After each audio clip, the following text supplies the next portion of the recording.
नमस्कार। यमराज सावित्री संवाद के इस चौथे भाग में आप सभी का स्वागत है।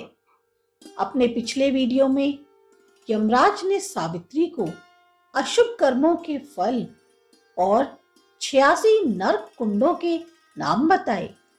अब हम आपको बताएंगे कि यमराज ने किस कर्म के कारण किस नरक कुंड की प्राप्ति बताई है। सावित्री ने यमराज से कहा, हे प्रभु, अशुभ कर्मों का फल क्या होता है? हे सावित्री, नरक कुंड बहुत हैं और अलग अलग पाप कर्मों से, अशुभ कर्मों से मनुष्य अलग अलग नरक कुंडों में गिरता है। अब मैं कुछ पाप कर्मों के कारण प्राप्त होने वाले नरक कुंडों के बारे में बताऊंगा। विस्तार से तो उनका वर्णन संभव ही नहीं है। हे सावित्री, जो बलशाली मनुष्य बल के अभिमान में आकर कठोर शब्दों से अपने संबंधियों के हृदय को जलाता है, वह अग्निकुंड नामक नरक में गिरता है।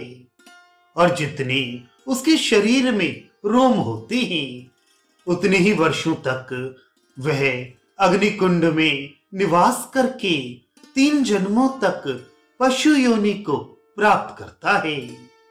जो भूखे अतिथि को भोजन नहीं कराता, वह अनेक युगों तक दुखप्रद नरक में निवास कर 7 जन्मों तक पक्षी की योनि में पैदा होता है।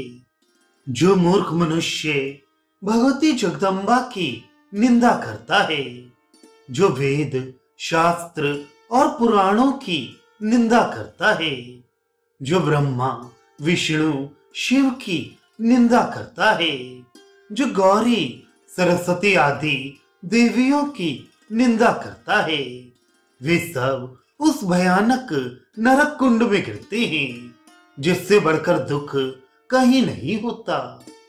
अनेक युगों तक उस कुंड में रहकर वह सर्प योनि को प्राप्त करता है। इस अपराध का कोई प्रायश्चित नहीं है।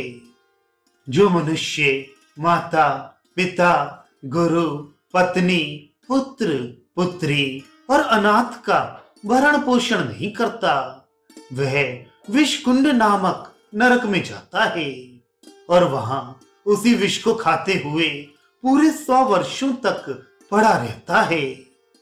जो मनुष्य किसी बहरे को देखकर हंसता है, उसकी हंसी उड़ाता है, वह कर्णविट कुंड नामक नरक में 100 वर्षों तक वास करता है।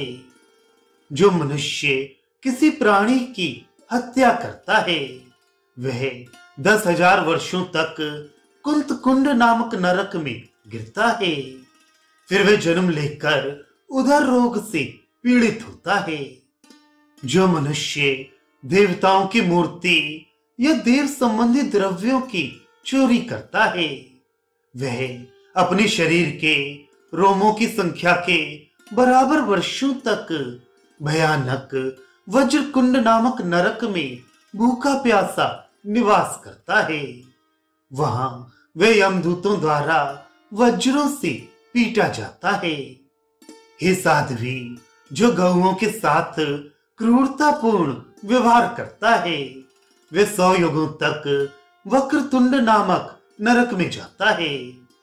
उसके बाद वे 7 जन्मों तक वक्र अर्थात टेढ़े अंगों वाला, कम अंगों वाला, दरिद्र, वंशहीन तथा स्त्री आदि से रहित जीवन पाता है। जो शास्त्र वचन की आड़ लेकर गो हत्या, ब्रह्म हत्या, स्त्री हत्या, भिक्षु हत्या या भ्रूण हत्या करता है और जो अगम्य स्त्री के साथ समागम करता है, वह महापापी व्यक्ति एक मनवंतर तक कुंभी पाक नरक में वास करता है। हे सावित्री, इसी तरह अन्य पाप कर्मों का, अशुभ कर्मों का मनुष्यों को फल प्राप्त होता है। वे कई 100 वर्षों तक, युगों तक अलग अलग नरकों में भटकते रहते हैं। तो अभी हमने देखा कि किस तरह से अशुभ कर्मों के कारण अलग अलग नरकों की प्राप्ति होती है। इसलिए हम सबको सभी शुभ कर्म ही करने चाहिए।